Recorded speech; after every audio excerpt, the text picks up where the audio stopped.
The rain had already passed when they found the puppy, but the smell of it still clung to everything beneath the bridge at Alderway Crossing.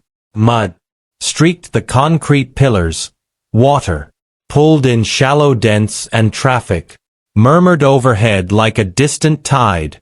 Curled against the cold ground was a small brown puppy, ribs too visible beneath soaked fur. He was not crying. He was breathing fast and shallow, his entire body wrapped around a single object, an old, misshapen shoe. The shoe was cracked at the sole, its laces gone, the leather darkened by years of wear. The puppy had it pinned between his front legs, his head resting on the toe, his nose pressed firmly into the collar, where the scent was strongest. When someone stepped closer, he tightened his grip, pulling the shoe closer to his chest as if it might be taken simply by being seen.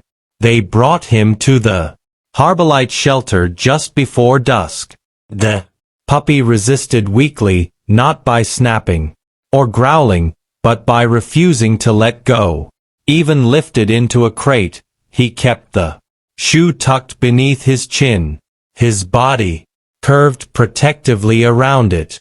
The volunteers noticed how his breathing steadied whenever the shoe was near, how his shaking worsened the moment it slipped away.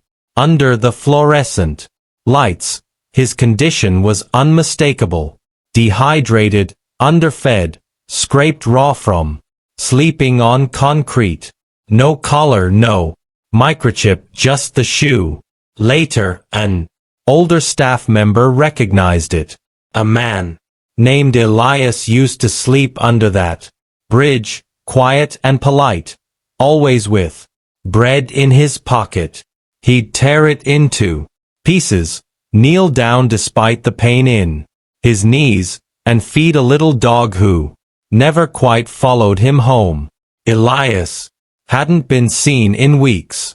The puppy survived his first night only because they left the shoe with him. When his temperature dropped and his heart rate faltered, hands reached in with blankets and warm fluids. But he panicked until the shoe was placed back against his chest. Only then did his body loosen enough to accept help. Days passed. His strength returned slowly. He began to lift his head to watch the room to eat, when no one was too close. Still, every time he slept, the shoe was there, pinned, gossiped to, breathed into. It wasn't a toy. It was an anchor. One afternoon, trying to help, a volunteer quietly washed it, thinking the dirt was unsanitary, the smell unpleasant. When the shoe came back clean, pale, and empty of scent, the puppy unraveled.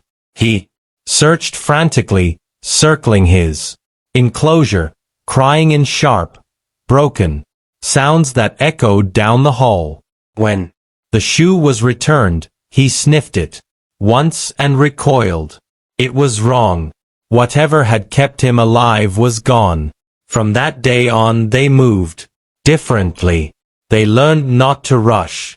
They placed the washed shoe beside a new blanket, then another, then something soft that carried human warmth. The puppy did not choose right away. He returned to the shoe again and again, pressing his nose to it, confused by its silence. But gradually he leaned into other things. A hand that didn't leave. A voice that came back every morning. By early fall, the shoe stayed in the corner, no longer clutched, only glanced at.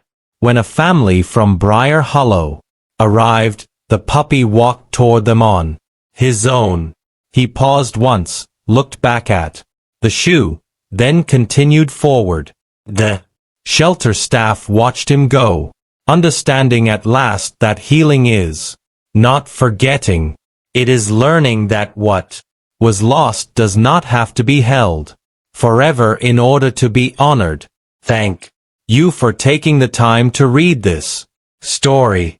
If it touched you in any way, feel free to leave a comment and share your thoughts. Sometimes a few quiet words can mean more than we realize.